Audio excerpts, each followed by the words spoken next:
This is Christian Book Blurb, brought to you by author and songwriter Matt McChlery. Get a behind-the-scenes glimpse into the lives of some of your favourite Christian authors, hear about their books and faith. Also, why not check out my website, mattmcclery.com. Hello and welcome to another episode of A Christian Book Blurb, where we like to encourage you in your discipleship one book at a time as we meet some amazing Christian authors and learn about their books, their lives, and their faith. I'm your host, Matt McChlery. Thank you so much for clicking over here and joining me today. Now, I have the privilege of welcoming back an author to the podcast. We've had Lucy Rycroft on before, but we are going to be chatting about a book she's written, which is all called Be Still. So we're going to be chatting about stillness and what it is and how to find it and how to actually be still. So let's, in the stillest kind of voice possible, let's welcome Lucy Rycroft back to the show. Hi, Lucy. Hi, Matt. Thank you for having me a second time. It's great to have you back again with us. A very different book to the last one we discussed. I think it was Rahab last time, your sort of illustrated children's sort of series that we talked about last time. But this time, it's more kind of adult focused, isn't it? Is it your book Be Still, 30 devotions for those who feel anything but? I love the subtitle. That's great. So basically the first question's got to be why? Why write a book focused on stillness? Yeah, it's a great question. And the story for me started a few months actually before I submitted the book proposal. It started in my own personal journey, I think, as a lot of books do. I really felt God nudging me in the realm of stillness, because my life just didn't feel still. You know, that subtitle of the book is very deliberate. That was my life. That is my life, really. And yet I believe the Bible is God's word and it's good in every season. So if it's good in every season, then how could those commands to be still, those themes of stillness which we see running through scripture, even in other when other language is used, how could that be true in my life, which was so busy? So I kind of set out on a personal journey in 2024 to try and kind of delve into those passages a bit more and work out, like, okay, God, you've asked people to be still, you've asked us to be still, but you've also given me this life, which is not very still. So how can I know your stillness in this busy life? And that's really where it started. And from there, I had the huge privilege of being able to turn that into a book and share that journey with others as well. It's good to know that you're not some sort of hermit locked away somewhere, just being still all the time. And, and now you've written this book about stillness, telling everyone else how, life should be. Actually, you've written a book in the midst of chaos, looking at stillness. Very much so. We could all relate to. So why is stillness so important for us? It is in the Bible a lot, but, why is it important? Yeah, it's in the Bible. I mean, God commands it. He doesn't usually ask us just to blindly accept what he says. There's always a good reason behind it. And so let's look at the good reasons. Why does he ask us to be still? Well, God designed us. So he knows how our bodies function. He knows how our minds function. And we see it in the science, don't we? The science kind of catches up with scripture, that we need to rest. Our bodies, our minds need rest. We do not cope with being overwhelmed. We're not designed to be on the go all the time. So we know that if we don't kind of stop, if we don't take a breather, if we don't pause, we're going to make ourselves very ill, physically or mentally or both. So there's that. That's really, really important. God knows how we best function, and he set that pattern in creation, didn't he? 6 days of work and 1 day of rest. He didn't need to rest. He did that to model to us that we would need to rest. He's given us the gift of sleep in the same way. But I think also there's a deeper sense to stillness, which is not just about being physically still, but trust, actually, and being patient to wait for God to act. And when we are not still, when we are leading lives that are constantly busy, often, not always, but often it is because we want to be in control of our lives. We don't feel ready to hand over things to God. It's like we want God to be there, but we also need to do all this stuff, because what if he doesn't show up for us? What if he doesn't work or act in this situation? Like, I need to just take over and make sure that things get done in my life in the way that I want them done. So I think when he says to be still, yes, it's about physical stillness. Yes, it's about oral stillness, and quiet and peace and silence. But it's also about trust. Like, do you trust me to slow down? Do you trust me to stop and trust me that I will provide for you, that I will provide for those you love, that I will give you what you need, that your life isn't going to fall apart when you stop working or whatever it is. So I think there's that deeper aspect to stillness, which is so important and so hard, Matt, for us to get our heads around. I think it takes a lifetime for us to really kind of learn to be trusting God in that way. And certainly that's my experience, that it's not not something that comes easily to me. No, and I think especially in the culture we find ourselves, especially in Britain. It might be true kind of in other westernized countries as well. Maybe, I'm not sure, because I haven't spent much time in other sort of America or whatever. I haven't actually been to America before. But I know from conversations with other people from other cultures, they were saying, wow, the pace of life is just so fast here. It's so relentless. It's never ending. You always go at full speed. When do people actually stop? When do people actually have time to do anything else other than work? And it was just sort of explaining this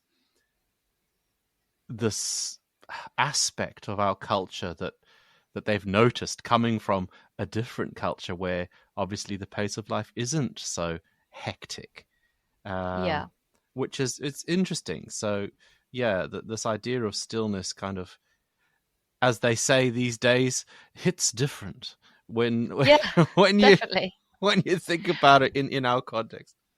Well, we just have so much choice, don't we, in everything, There was a time many years ago when people believed that labour-saving devices were going to give us all this free time, and they have, but we filled it to the point where we don't really feel like we've got a lot of disposable time anymore. And as the leisure options go up, life becomes fuller and it becomes more complex. Look at all the activities that our children do these days, for example. For a middle class Westerner, the likelihood is, if they're a parent, that they're running around after their kids because their kids are doing so many more scheduled activities than we were. There's that. There's our smartphones, I think, which just fill every available gap in our lives. Who waits for a bus anymore in silence? No, you pull your phone out and you scroll. So yeah, there's a lot of aspects to our culture which don't make it very easy to find stillness, for sure. Mm-hmm. And stillness is one of many sort of strands of spiritual formation, isn't it? What can you tell us, sort of more generally, what is spiritual formation, and how does that work, and how does it play out, or should play out, in the lives of a Christian? Yeah, that's an interesting question. I mean, at the heart of it, because spiritual formation sounds quite formal, doesn't it? It sounds almost like a discipline and a school of thought. Well, it is, of course, it is a discipline, but I think really it's at the heart of it. It's very simple. It's yielding to God every day and doing what he says. I mean, I'm not saying that's simple. I'm not saying it's always simple, to discern the will of God. But I think we also have a habit, especially in our culture, of overcomplicating it and saying, well, there's got to be this aspect and that aspect and this and whatever. And we have all these books and resources and podcasts and everything to help us, which is great. But, the danger of that is that it becomes something that is overcomplicated, that it becomes something that has a vision and a strategy and a plan, and and it's not. Jesus said, follow me. It's really simple. And for me at least, I think that's been true in my own life, that actually it's when I've just stripped off all the kind of baggage and just kind of gone, okay, Jesus, here I am, do what you want, what is that? Tell me, please, what you want. He just has, and it's been a lot more straightforward than maybe I was expecting.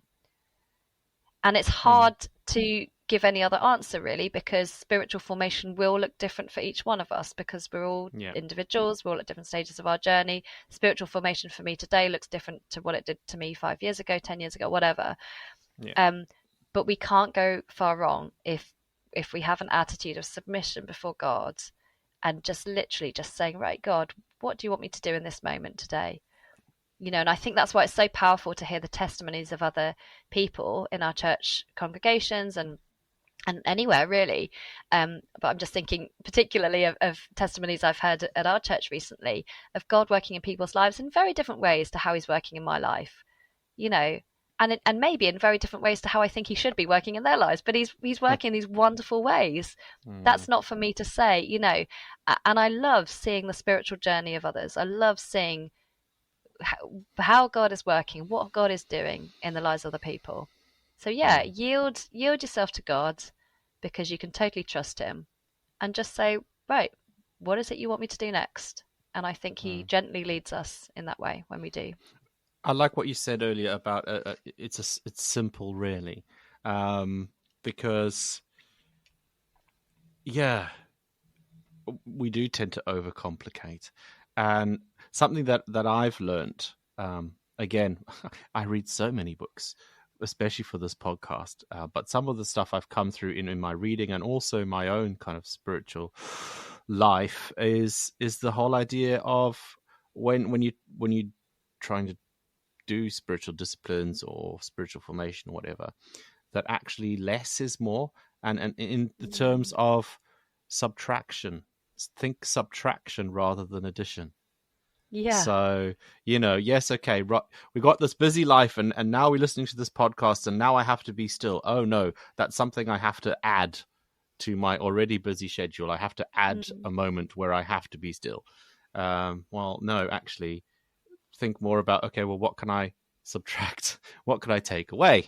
And by taking away, stillness can sort of flow in that space. Anyway, I just found it helpful thinking of it more of sort of subtraction and simplifying life rather than definitely adding more and more complexity.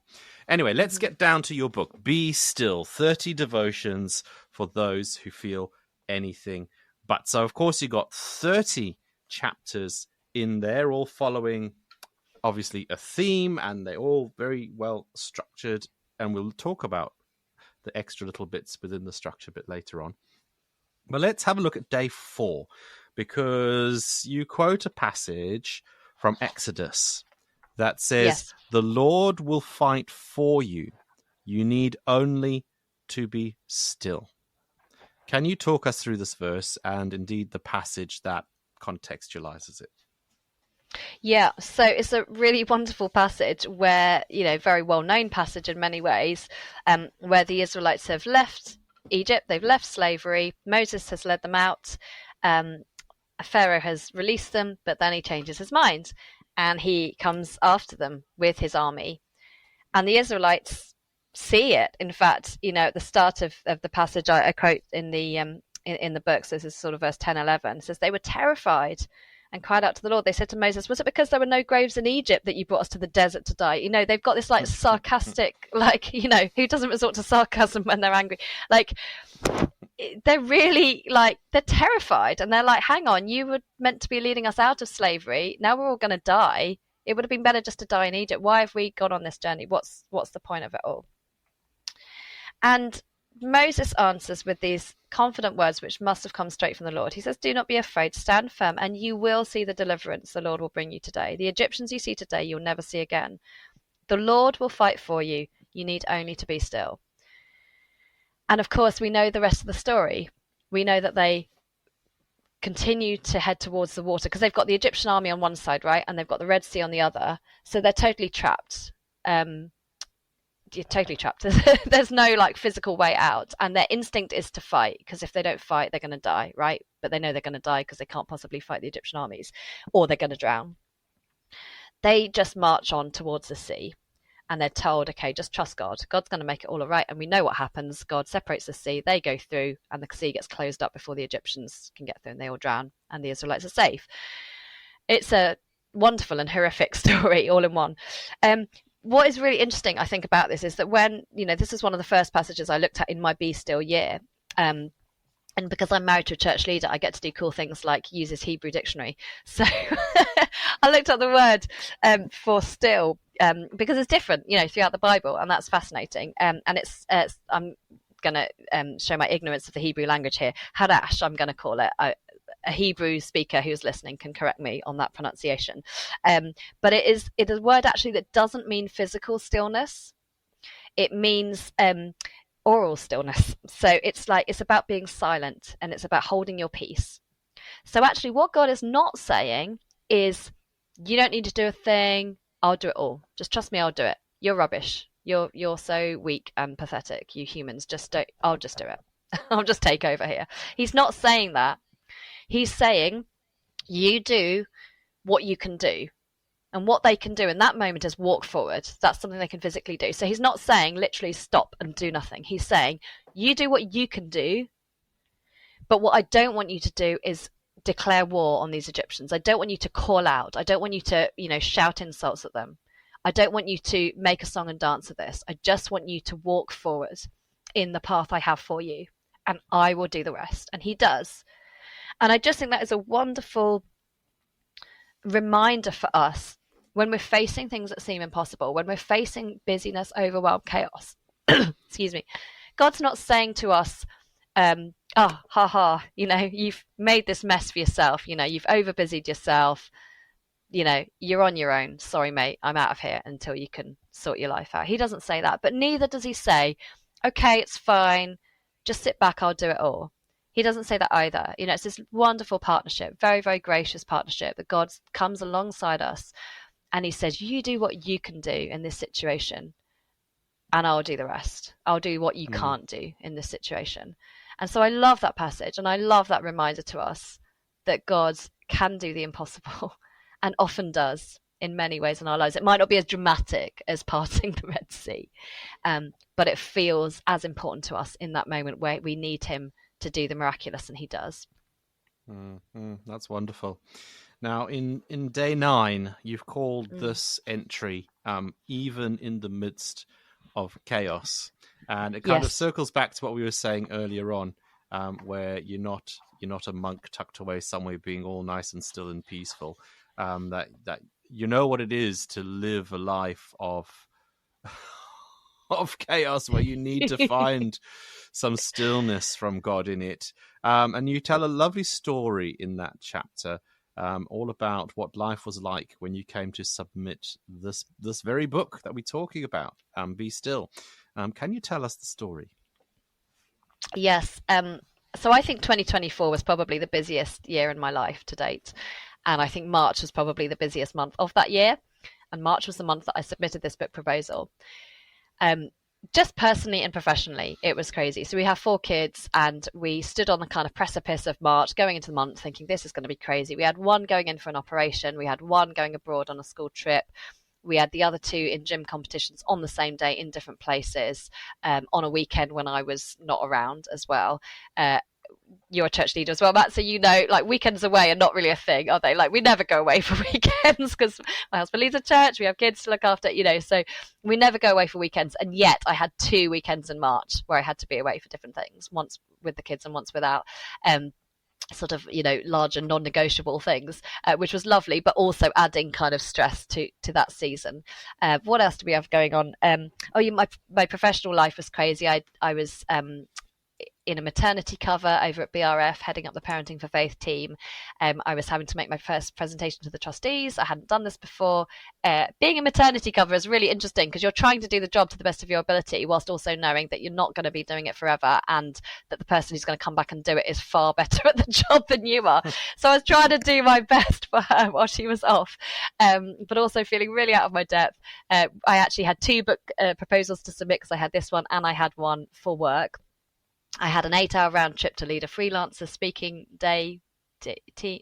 team day, get that round the right way. and we were launching a course in that month. I mean, it was just crazy. It was like everything that could happen, all the big things were all happening in that month. And it was just like, oh, how are we going to get through this month? And then the icing on the cake, in this hugely busy month with no spare time, a friend who heads up a music department in a local secondary school persuaded me to come out of retirement, because I used to be a music teacher before the kids were born, and apply for a part-time job he had going in his department. And of course, when was the interview? March. So everything, I hadn't taught Matt for 15 years, and I had to go and do this interview day and teach year 8 and teach year 13. And I was like, I've got no idea what's on the A-level spec. I'm so out of date. I'm so out of touch. I've got no resources anymore. They're all on 5 computers ago were all my resources. It was just, absolutely crazy. But by the grace of God, and only I think because God wanted this to be the case, I got that job against all the odds. Not because I was experienced, not because I was the best music teacher on the day, but I think I'd got it because God wanted me in that school, to work in that school. So, the month, all those things went fine in the end. The book proposals were submitted, the presentation went well, the course was launched, but all that, it was great.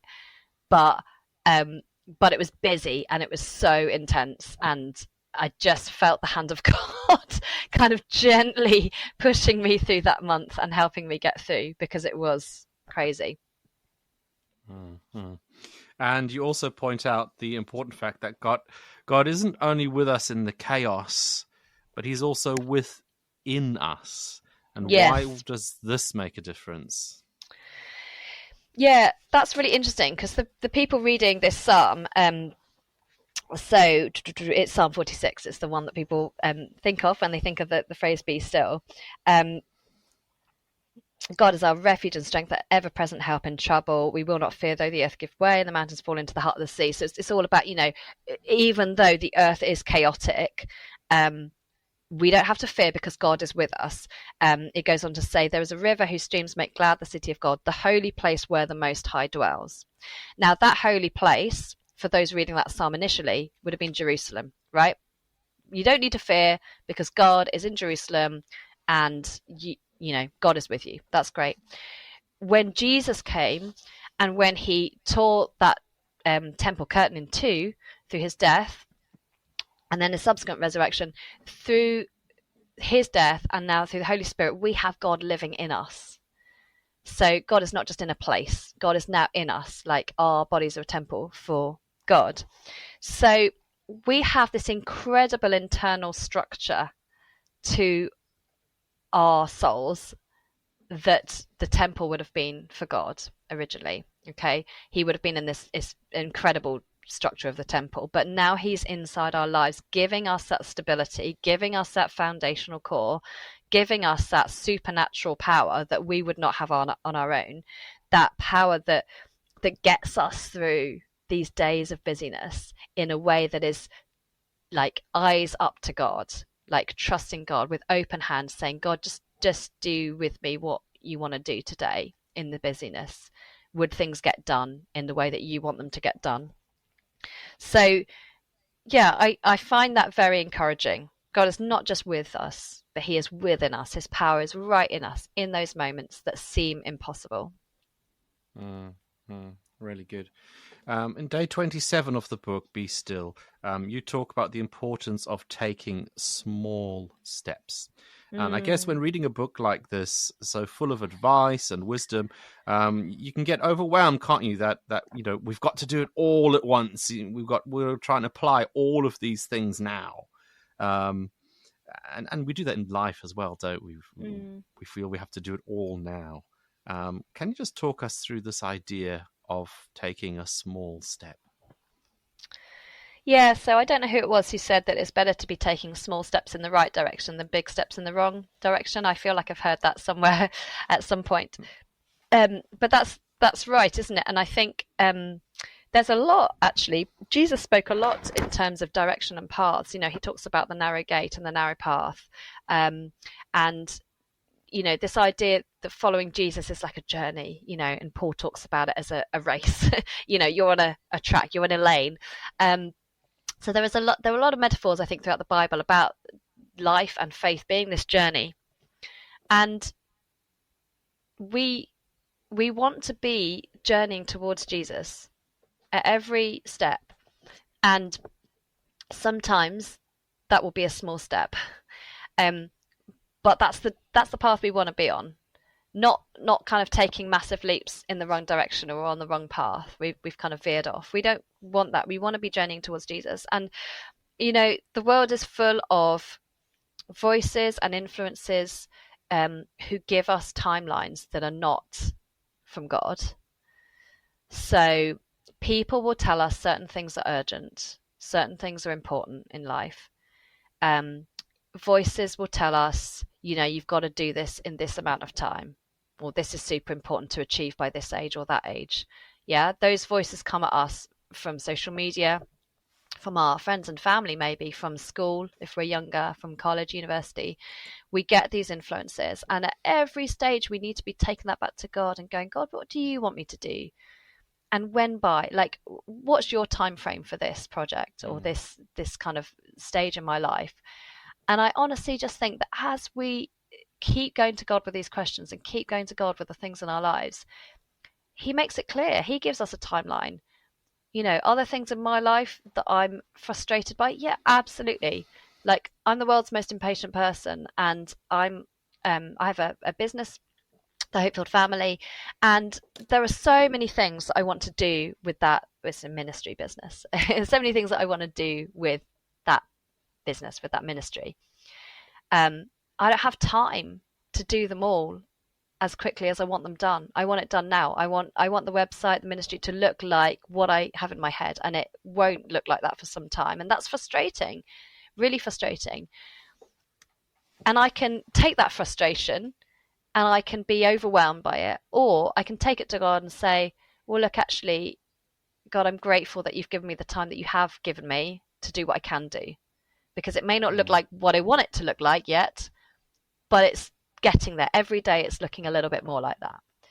Yeah. And I think it's that sense of, like, as long as you're going in the right direction, those small steps add up. Yeah.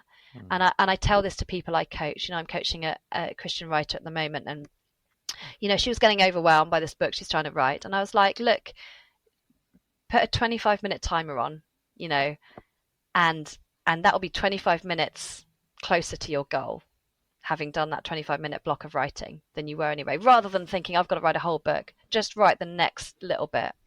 Yeah. And maybe if you've done that 25 minutes, you'll find that actually it's easy to do that the next day as well, and then the next day, and before you know it, you've done a few blocks of 25 minutes and you're that bit further to your goal than you were before. So yeah, I'm a great believer in small steps in the right direction.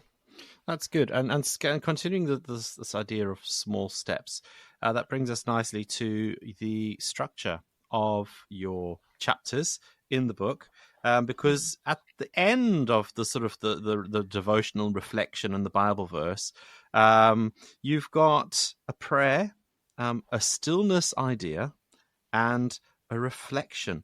How do you hope readers should use these? I know, because I've already read the introduction, but how do you hope readers should use these? Yeah. Could have tested you there, couldn't I? Yeah, so the prayer idea, just a couple of prayer prompts, things that God might be laying on your heart as a result of reading the devotion. I hope that's fairly kind of straightforward to people, and obviously, you don't have to use my prayer prompts. If God has prompted something else and great, just do that. That's great. I like prayer prompts rather than written prayer, because, we all communicate in a different way to God. And so just giving people those questions and those sort of starts of conversations with God, I hope will lead to a helpful conversation with God for people reading the book. The stillness idea. So when I wrote this book, when I started writing it, obviously 30 days, I was thinking of it as being something people would read across the course of a month. And to date, unless you're going to be my first, Matt, nobody I know has read the book rather in a month. Like, everybody has taken longer over it, and I love that, because actually by the time I'd finished writing the book, I think I realized that actually it was probably a bit more dense and a bit more meaty than something that would be a daily habit. So the stillness idea is just to explain to those listening, because I know because you've been a good boy, Matt. Well done, 10 out of 10 for reading the intro. The stillness ideas There are 30 of them. There's one after each devotion, but the idea is not that you do all of them. The idea is that you just pick maybe one or two from the book that resonate and work on those, because each one of them could take days or weeks or months even to embed. So you might read devotion 1 and think, gosh, yeah, this stillness idea is right up my street. I'm going to try that. And that's great. Or it might not be till day 16 that you get that sense of like, this is going to be something that helps me. Or you might want to try out each one just for a few days just to see which ones stick. Might want to do it that way. But definitely don't try to attempt them all. You will overwhelm yourself. You can always go back to the book and try a different one once one's embedded. And they'll be good in different seasons as well. You might just do one for a few weeks and think, well, that was helpful, and now I'm going to try something else. That's fine.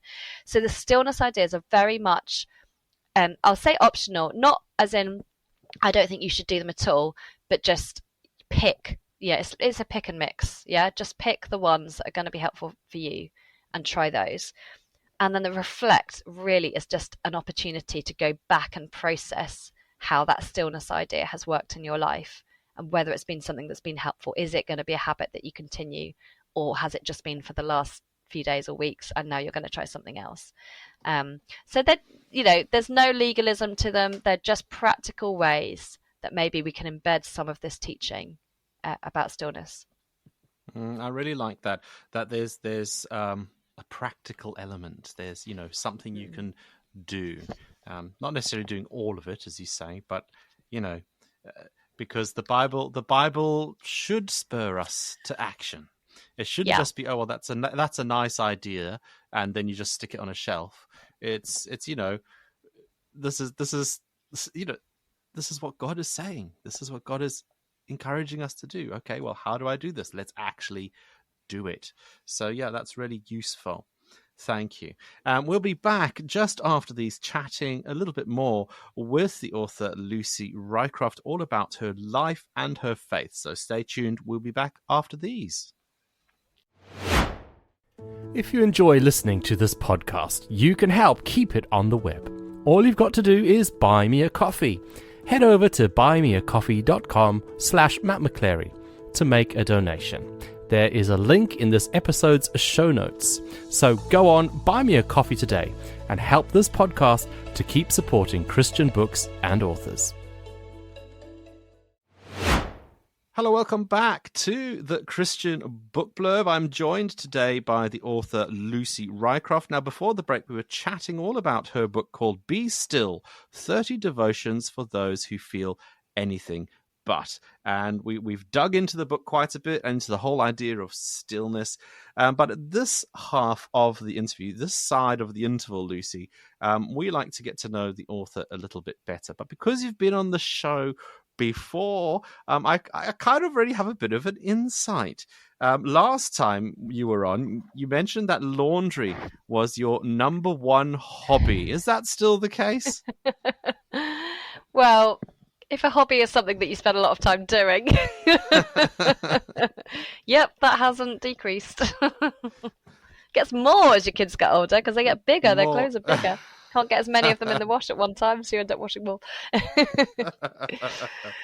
I do other things. What else do you do? I love to read. I'm part of a book club locally. I love cooking. I love hosting, having people around. Our kids are growing up and quite often have groups of friends around, and that's lovely. So yeah, and I host my own friends as well and church family. I love sitting down in front of a good comedy show with my husband, and sometimes my kids, depending on what it is. So we've just enjoyed Friday night dinner with the older two kids. That just had us absolutely weeping with laughter. Yeah, just hanging out really with the family and walking the dog. And yeah, I lead quite a kind of normal, boring life, but it suits me. A show that I've just started watching, sort of a light-hearted comedy one on Netflix, is Kim's Convenience. I don't know if you've come across it. I find it absolutely hilarious. It's a Korean family who owns a corner store in Toronto, and it's just slightly bonkers, but very, very amusing. Anyway, well, I'll have to look out for that. Yeah. And you mentioned last time that board games, you enjoyed playing those. Do you still play the odd board game? And if so, which one is sort of the hot favorite at the moment? Yeah, I don't know if there's one that's a hot favourite. Oh, I played Monopoly last weekend with my son. I'm not sure How he's long ever did actually that played last? Monopoly all the way through. Well, we were at my in-laws and we had to leave, so I think we gave it a bit of a limit. I think we played for just over an hour. Okay. Um, and I Because think that I game can go on basically, for days. well, I know I did warn him. I thought it was the junior version and it wasn't. I'd managed to just about wipe him out, so that was a good moment to stop. Um, we quite like strategy games. I like Azul at the moment, and Duel Yes, is a Azul's good one. great. We like Duel, and it's really fun when your kids get old enough to play the fun games. I mean, Orchard Toys, bless them, do a great line in games for preschoolers. But it was really nice to be able to move off pack lunch or shopping list or whatever those games Yeah. are, and Woolly move jumpers, on to yeah, some. yeah. Yeah, oh gosh, yeah, and move on to some fun ones. So yeah, it's really fun actually having slightly older kids and teens, and you get to play these fun games with them as well. Great, great. And any favorite things to eat? You say you like cooking? Mm. I love a curry. Who doesn't? Yes, so I would always choose curry for going out or having a takeaway. I love an Indian. Chocolate, always on everything, in everything. I don't really see the point of desserts without chocolates in, if I'm quite honest. I've managed to birth a son who loves all the traditional English puddings. He loves a crumble, Oh, yeah. Arctic roll at school, all that kind of business. And, On the all power to him. old-fashioned pub menu. Oh, totally. Like, absolutely. Yeah. Weatherspoons is going to be his jam. I miss that. I must admit, I go to a restaurant. I'm guilty of judging restaurants by their dessert menu. It's a thing. That's There fair. you go. I know, but so often these days, I'm so disappointed with what you can get. There's always a cheesecake, and I'm not that, fussed about cheesecakes. Mm. And, one or two other things. But I'm saying, give me a sticky toffee pudding, then I'll be happy. Yep. Or give me, some of the old traditional stuff. That would be great. But I think they're don't get making it a so comeback, much. actually. Oh, I hope so. I think this A generation do crumble really and like custard. them. Yeah. Yeah, I mean, yeah, I'm yeah. not a big fan of stewed fruit, and I'm not a big fan of hot puddings. So I don't drink tea or You coffee the one either. that eats the cheesecakes. No, I hate cheesecake. Well, not hate. I will eat a cheesecake, but yeah, I think it's a big disappointment. Cheesecake, I have to say. Yes, I feel like I'm a disappointment to British culture because I don't drink tea and I don't like a lot of these traditional British puddings. I do like a sticky toffee. I do think there's not much better there than you a sticky go. toffee. A good sticky toffee pudding with A some good cream. one, yeah. Absolutely Yeah. lovely. Yeah. Wonderful. So have you got family? You've mentioned sort of children and that kind of thing. Yes. Where are you at in your stage Yeah. with them at the minute? Yeah, so I can't remember last time I was on the show. They were quite a bit younger, I think. They are now 11 up to 16. So we have twins who are 11, a daughter who is 14, and a son who's 16. And I'm married to Al. We live in York. We have done for a long time, even though I'm not from here. We have a crazy York dog. is lovely. It is. It's hard to move out of York, love to be York. honest. Oh, Yeah. it's so lovely. We love visiting there. And you've got some great place names in York as well, like what was that, Whitmer-Wopmergate and all those kind of Whitmer-Wopmergate, yeah. things. Yeah, One of my kids fantastic. at my kids' school, they call the class names after the street names in York. And so my son got to be in Whitmer-Wopmergate, which was really fun. I don't think any of the others ended up in that class, but yeah. And then they all go and visit their street. It's the shortest street with the longest name. So it's literally just a few meters long, and they all went and had a little photo by the sign, the road sign, which basically takes up half the street. That's fantastic. I like the quirky things. And there's a trail, isn't there, in York, where you go and sort of spy sort of cats, little sort of models of cats on the side of buildings and things. Oh, it's great. It's fantastic there. And of course, very quirky. Yes, certain famous films that were filmed down certain streets and things. And Well, I'm not sure it was it? I think that's a myth. Are you talking about Harry Potter? Yes. I think it was modelled on. I think Diagon Alley was modelled on the Shambles. I think that's what it is. I think there's one shot on like the first film, I think, of the Shambles, but that's it. I will. I defer to your wisdom on that. I don't know. I'm no expert, I must say. Anyway, we seem to rake in the cash, the tourism cash from the Harry Potter franchise, regardless of whether or not it was filmed here. There's always queues of people outside the Harry Potter shop. Oh, and you don't like tea, so do you go to that famous tea room in York? Nope, not really. No. No. There's always queues The thing outside is, when I see. I think when you live in a place and you could go anytime, you sort of think, oh, I'll go anytime, but you don't. But actually, when you live in a place, you know all the other places to go. If you're visiting York, you're like, we've got to go to Betty's because you don't know any of the other places. But actually, there are some amazing cafes in York. It's a real like hive of independent businesses, and people in York love their indie shops and indie cafes. So there are lots of places I would choose to go. Betty's is wonderful, but there are lots of places I would choose to go where you don't have to queue and the food is just as good, if not better. So yeah, the queue always puts me off. Yeah. Anyway, good. What is the Holy Spirit doing in your life or saying to you at the moment? Good question. I feel like I want to just... Oh, I've got the wrong book. I want to open my journal because I'm so bad at remembering anything these days. God is doing so much in my life. But when somebody puts me on the spot, I can never remember. And you haven't put me on the spot because you did prepare me by telling me you were going to ask me this question. I get that. I think God has done a really amazing work in my life over the last 3 years. He has led me into a place I never knew I would be, kind of in terms of work and ambition. And so I've been very aware of his provision over the last few years.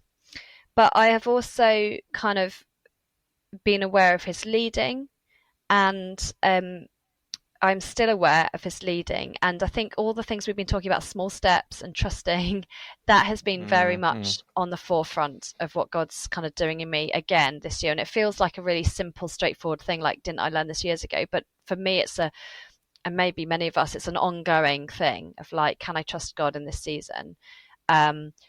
There are some things he has made very clear to me about the ministry I'm involved in and affirmed to me that should be kind of going ahead, and that's great. But there are other things he hasn't told me and is kind of calling me to trust. So I think I'm in that season of like, it's exciting because I don't quite know what God's going to do, but I do know I'm in the right place, if that makes sense. That's good. So I'm just kind of trusting him and trusting that he can work through my weakness, my busyness, my scheduling, my overwhelm to do what he wants to do in me and through me.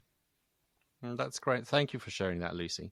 Now, just before we come to an end, where can listeners find you on social media? Have you got a website? And more importantly, because the show is all about the books, where can people buy your book, Be Still, 30 Devotions for Those Who Feel Anything But? Yay. So the best place to find me on social media is on Instagram at the Hope-Filled Family. So that's my ministry business, as I call it. So yeah, that's where I am. And I encourage parents, carers, anyone who has an interest in the spiritual life of children and young people on that platform. I write weekly emails. You can sign up for my emails either through my Instagram or at thehopefilledfamily.com. My website is going to undergo a major rehaul over the next couple of months, I'm hoping. So by the start of 2025, it should look brilliant. So you can go to it now, but don't be put off if it looks 2026. Terrible. Oh, sorry, 2026. I'm a year behind. Thank you. Yes, the start of 2026. It should look awesome. And it should be a helpful resource for all those who are wanting to support children and young people with their faith. I won't say any more at the moment. So yeah, Instagram, my website, my Friday night emails just offer encouragement and resources and recommendations of things that help, hopefully, Christian parents and carers. I have youth workers on that list. I have children's workers on the list, church leaders, grandparents, godparents, you name it. So I'm targeting parents and carers, but I'm very happy for anyone who is interested in the spiritual life of children and young people to join me there. And in terms of my books, you can find most of them on Amazon. You find all of them on Amazon. In fact, you can find a lot of them on Eden, and you can find them on my website, which is thehopefilledfamily.com/shop. Wonderful. Thank you, Lucy. That's fantastic. And thank you so much for joining us today. It's great to have you back here on Christian Book Blurb. Oh, thank you for having me. It's been a great conversation. And thank you so much as well for listening to this episode of Christian Book Blurb. Don't forget, I'll be back again really soon, either on the 1st or the 15th of every month, because that's when a new episode is going to drop. So do join me then, because I'll be chatting with another Christian author all about their books, their lives, and their faith to help you grow in your discipleship one book at a time. Thanks for joining me. I'll see you soon. Goodbye. Thanks for listening to Christian Book Blurb with your host, Matt McChlery. Do give it a like, give it a share, and let your friends know all about it. We do hope to see you again soon on another Christian Book Blurb.